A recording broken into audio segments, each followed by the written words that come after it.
Chapter 1 विद्युत आवेश और क्षेत्र फिजिक्स का। 6वीं शताब्दी में यूनान के थेल्स नाम के वैज्ञानिक ने एक एम्बर नाम का पदार्थ लिया, छड़ ली और उसको ग्रीक में इलेक्ट्रम बोलते हैं। उसको जब ऊन पे रगड़ी तो क्या हुआ, वहाँ पर जो हमारा एम्बर जो इलेक्ट्रम था वो क्या हो गया, आवेशित हो गया, जो छोटे छोटे कण को चिपकाने लगा। ठीक है।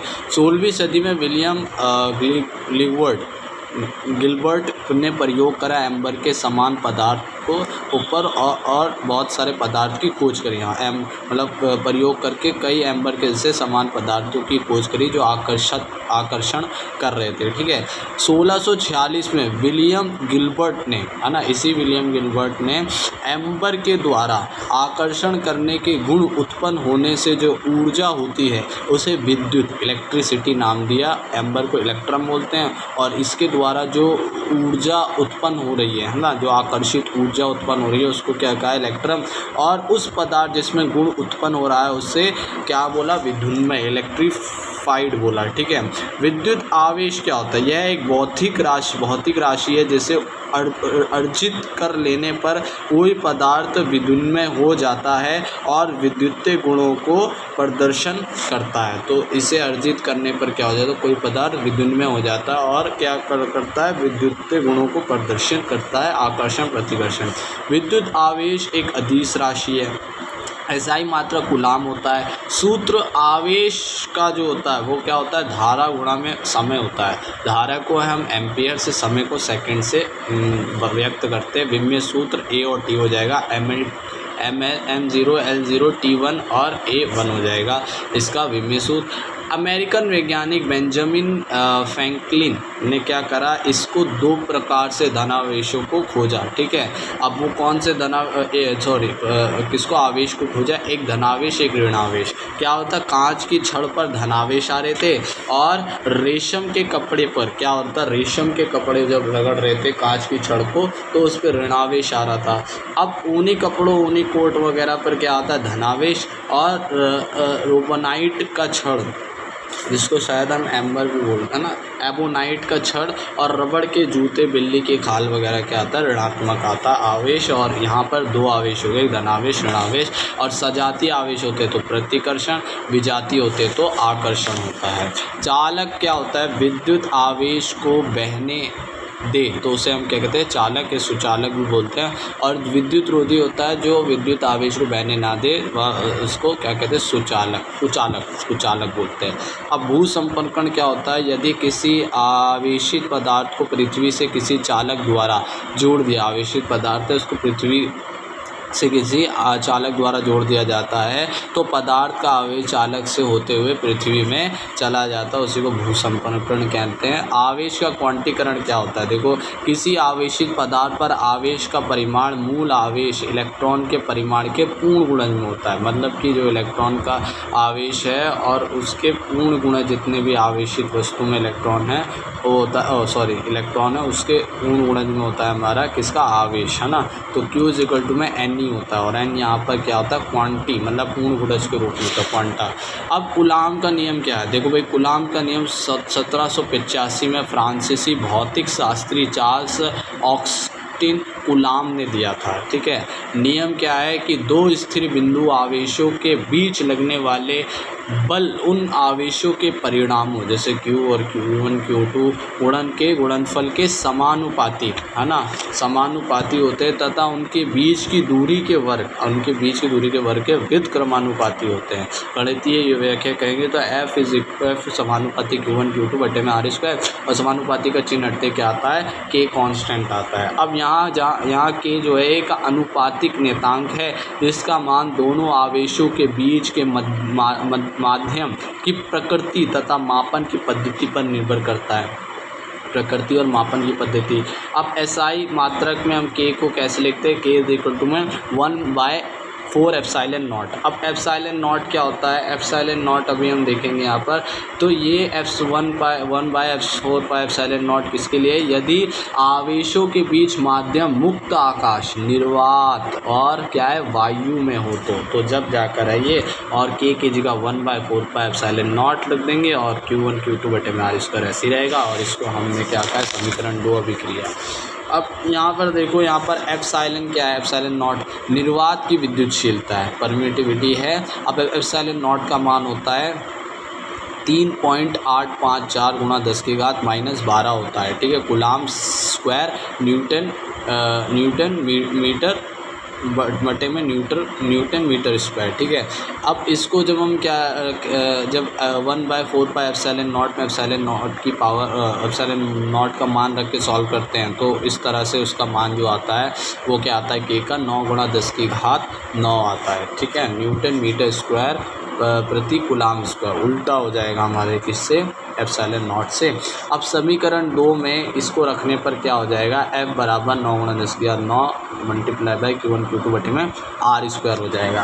अब एकांक आवेश क्या होता है, यूनिट चार्ज क्या होता है। जब देखो भाई एकांक आवेश को हम कैसे निरूपण करते हैं, जब हम क्या लेते हैं, F जो है बल को हम 9 गुणा 10⁻9 न्यूटन लेते हैं, Q1 Q2 बराबर होते हैं तो उसे Q लिखते हैं, और दूरी हम 1 मीटर लेते हैं। तो जब हम इसको रखते हैं किसमें, F की उसमें सारी चीज़ें रखते हैं तो हमारा एकांक आवेश आता है Q बराबर ±1 के बराबर।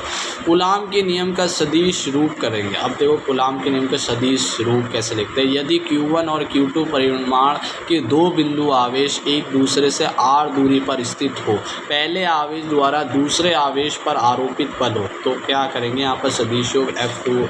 तो क्या आ रहा है, पहले आवेश पर दूसरे के द्वारा लगाया गया बल है ना। तो इस तरह से लिखते हैं F21, मतलब पहले आवेश के द्वारा दूसरे आवेश पर बल, तो इस तरफ जाएगा है ना। तो ये हो जाएगा K Q1 Q2 बटे में R स्क्वायर। अब यहाँ पर हम इसकी दिशा कैसे बताएंगे, दिशा देखो यहाँ पर क्या हो रहा है, प्रतिकर्षण हो रहा है, तो इनकी दिशा भी कहाँ होगी, F की दिशा में होगी। क्या है भाई, वहाँ वो जा रहे हैं F1 के कारण 2 पर, तो यहाँ पर भी क्या हो जाएगा, 2-1 हो जाएगी इसकी दिशा। अब जहाँ R कैप 2-1 पहले आवेश से दूसरे आवेश की दिशा में एकांक सदिश यूनिट वेक्टर, अच्छा तो R21 क्या है, पहले आवेश से दूसरे आवेश की दिशा में एकांक सदिश है, और इसी तरह दूसरे आवेश द्वारा पहले आवेश पर आरोपित बल, तो क्या हो जाएगा, F21 हो जाएगा, पहले आवेश पहले आवेश के द्वारा दूसरे आवेश के द्वारा पहले पर बल, तो ये हो जाएगा F क्या हो जाएगा, ये 2 इधर आएगा 1-2, तो F12 हो जाएगा, जो कि होगा K Q1 Q2 बटे में R स्क्वायर, और इसकी दिशा भी उसी तरफ होगी क्योंकि यहाँ पर क्या हो रहा है, प्रतिकर्षण हो रहा है, दोनों समान है आवेश, तो क्या हो जाएगी, इसकी दिशा भी उस तरफ हो जाएगी कि F21 के कारण 1 की दिशा है ना, 2 से 1 की दिशा, तो 1-2 हो जाएगी इसकी दिशा। तो जहाँ R12 दूसरे आवेश से पहले आवेश की दिशा में एकांक सदिश। अब यदि दूसरे एक और चीज़ देखो, ये तो क्या है, प्रतिकर्षण है, तथा आकर्षण होता तो आकर्षण में क्या होता है कि यहाँ पर आकर्षण होगा, तो देखो बल तो क्या लगेगा, पहले तो F जो बल है 1 के कारण 2 पे लगेगा, तो हम उसे क्या लिखेंगे, 1-2 मतलब 2-1 के ऐसे लिखेंगे, ठीक है, F21 इस तरफ, पर इनकी जो दिशा आकर्षण के चलते अंदर की तरफ होगी, तो इनकी दिशा होगी 2-1, मतलब इनकी R12 हम दिशा लिखेंगे, ठीक है ना। और इसी तरीके से दूसरे वाले में दिशा जो होगी, बल जो होगा वो तो किसके ऊपर लगेगा, F1 के कारण 2 के कारण 1 पे लगेगा, तो F21 लिखेंगे हम इसे, ठीक है, या 1 ऐसे कर सकते हैं। और इसकी दिशा उल्टी होगी, दिशा कैसे होगी इसकी, दिशा अंदर की ओर होगी, तो वो कहाँ होगी, F2 से 1 की ओर, F2 से 1 की ओर मतलब 2 से 1 की ओर, मतलब 1 से, इस तरीके से दिशा मैंने दिखाई है, ठीक है। तो आकर्षण में इस तरह से उल्टा हो जाएगा बल की दिशा से। कूलाम के नियम का सदिश योग क्या है, किंतु देखो ये हमने कूलाम के सदिश योग, किंतु यहाँ R12 और R21 विपरीत दिशा में एकांक सदिश है, तो हम उसे माइनस के उससे एक को दिखाएंगे, और जब इसको सारे उसमें रख देंगे पता लगेगा F21 भी बराबर है F12 के, पर दिशा विपरीत है। ठीक है, परिणाम बराबर है। तो यहाँ हम कह सकते हैं स्पष्ट है कि पहले आवेश द्वारा दूसरे आवेश पर आरोपित बल दूसरे आवेश द्वारा पहले आवेश पर आरोपित बल के बराबर है तथा विपरीत होता है।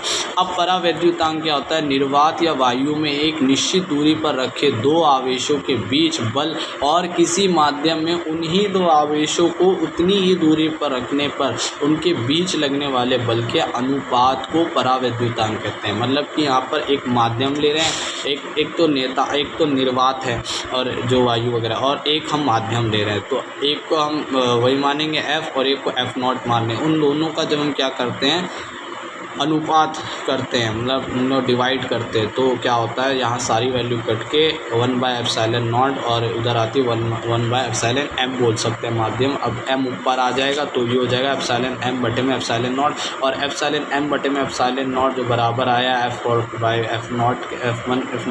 के, तो वही जो होता है वो किसके बराबर होता है? εr के, जिससे क्या बोलते हैं हम? परावैद्युतांक बोलते हैं या सापेक्ष विद्युतशीलता बोलते हैं। और इसी सापेक्ष विद्युतशीलता से हम पता लगाते हैं कि जो पदार्थ है वो चालक है या नहीं, किसका? इलेक्ट्रिसिटी का। ठीक है, जो चालक है उसमें विद्युत बह पाएगी या नहीं, माध्यम हो गया। तो यहाँ परावैद्युतांक देखो भाई, सबसे देखो भाई, धातु जो होता है वो परावैद्युतांक उसका क्या होता है?